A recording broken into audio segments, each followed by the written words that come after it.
बिस्मिल्लाहिर्रहमानिर्रहीम। This is Amna. Today I am here with a new word. आज का new word है स्क्वेलर। स्क्वेलर का इंग्लिश में मीनिंग क्या है पहले ये देख लेते हैं। इंग्लिश में स्क्वेलर का मतलब है the state of being extremely dirty and unpleasant especially as a result of poverty और निगलेक्ट।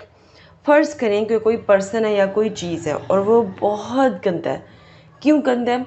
मतलब नाखुशगवार लग रहा है। क्यों? क्योंकि ऐसे आपके पास पैसे ही नहीं है कि आप अपनी हालत को ठीक कर सको, ठीक है? मतलब कि आपको निगलेक्ट किया जा रहा है या आप बहुत एक्सट्रीम पॉवर्टी का शिकार हैं, तो उसको कहते हैं स्क्वेलर।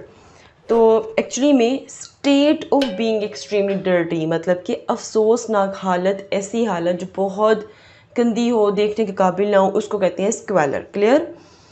देन ग्रामेटिकल सेंस की अगर मैं बात करूं तो स्क्वेलर एक नाउन है। नाउन है तो ये सब्जेक्ट के तौर पे भी एक्ट कर सकता है और ऑब्जेक्ट के तौर पे भी एक्ट कर सकता है। डेफिनेटली अगर ये सब्जेक्ट के तौर पे एक्ट कर रहा है तो यहाँ पे मैंने एक सेंटेंस लिखा हुआ है, squalor dominates the forgotten part of the city. इस सेंटेंस में स्क्वेलर जो सा है वो एक सब्जेक्ट के तौर पे एक्ट करे और ज़ाहिरी बात है एक डोमिनेटिंग एक्शन सब्जेक्ट का होता है। तो squalor dominates the forgotten part of the city मतलब कि एक शहर के वो हिस्से जो बिल्कुल निगलेक्ट कर दिए गए थे, उनकी हालत बहुत बदतरीन थी और वो नज़र आ रही थी। एज एन ऑब्जेक्ट अगर मैं देखूँ, the city outskirts are characterized by squalor मतलब कि शहर के वो हिस्से जो बहुत गंदे थे, आप उसकी मतलब कि बहुत गंदी तरीन हालत देख सकेंगे, ठीक है?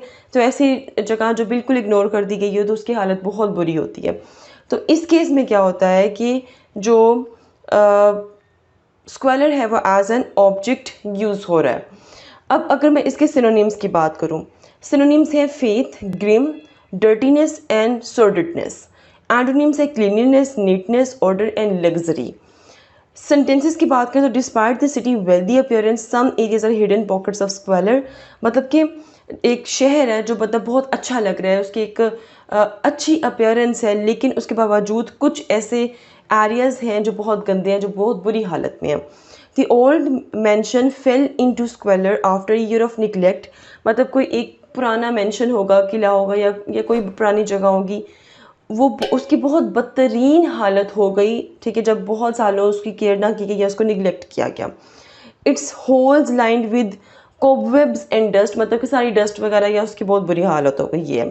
तो ये था जी आज का word. If you have any question do it your questions in comment section below and hit the like and subscribe button if you haven't yet. मिलते हैं जी नेक्स्ट हॉट इशू के साथ। अंटिल दैन मुझे अपनी दुआ में याद रखिएगा। स्टे ट्यून्ड एंड अल्लाह हाफिज़।